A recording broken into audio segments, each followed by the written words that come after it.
Madrid, des Madrilèdes salués, comme le veut la tradition. Comment ça s'appelle? Le passaggio, oui, le couloir, disons.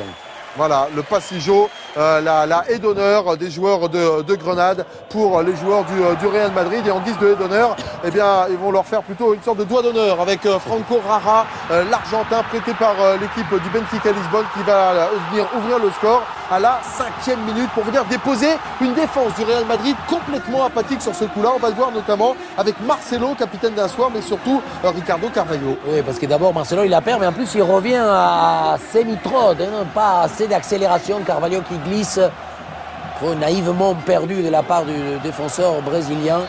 Et Jara qui va profiter justement de la légèreté défensive du Real en frappant entre les jambes du gardien Adam. Ouais, un peu de déception forcément sur le visage de Marcelo qui supplée Iker Casillas au poste de capitaine aujourd'hui. 6e minute, c'est Tigalo qui a l'opportunité de faire en deux temps le break. Et là, c'est Marcelo qui quasiment sur sa ligne vient sortir cette balle. Oui, mais d'abord, on peut dire sans problème que c'est le gardien Adam qui a fait l'arrêt justement pour neutraliser la frappe d'Ivalo. Hyper bien placé au départ. Il faut attendre la 35e minute pour voir un semblant d'action de la part du Real Madrid avec cette frappe trop enveloppée d'Esteban Granero. Oui, on a mis ça sur le fait qu'ils avaient beaucoup fêté et la motivation était assez légère. Mais c'est vrai que le Real ne s'imposait pas, ils n'étaient pas déterminés. 58e minute, deuxième période. Il faudra la rentrée notamment de joueurs comme Karim Benzema pour voir des occasions franches de la part du Real Madrid avec cette frappe.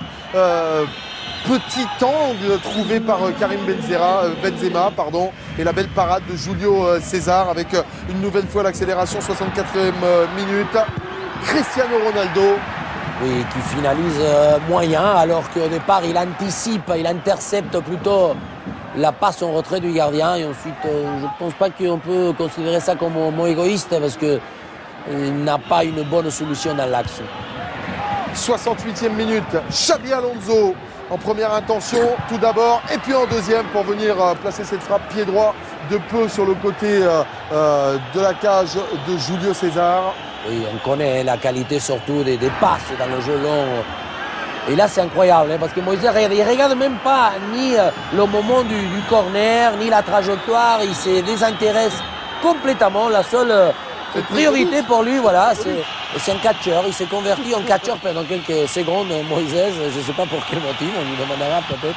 Et penalty logique à la 81e minute qui voit Cristiano Ronaldo égaliser à 1 partout dans une rencontre qui va se terminer sous haute tension. Puisqu'on regardait bien le compteur, 93e minute maintenant, le petit décalage sur le côté droit, le centre, deuxième poteau de Karim Benzema et à l'arrivée c'est un but contre son camp de Cortés qui vient tromper son propre gardien. 2-1 pour le Real Madrid qui grâce à ce but contre son camp va venir signer sa 31e victoire de la saison. Oui, c'est vrai qu'il est surpris parce que Higuaín il passe devant, mais en tout cas mécaniquement son geste n'est pas très naturel. Il aurait dû essayer de dégager pied gauche. Et la preuve, il la reprend extérieur, il la met dedans. Ouais, et malgré cette victoire, joie extrêmement sobre de la part de José Mourinho dans une fin de rencontre qui aura été extrêmement tendue avec une sorte de petit pétage de plomb de la part de quelques joueurs de Grenade.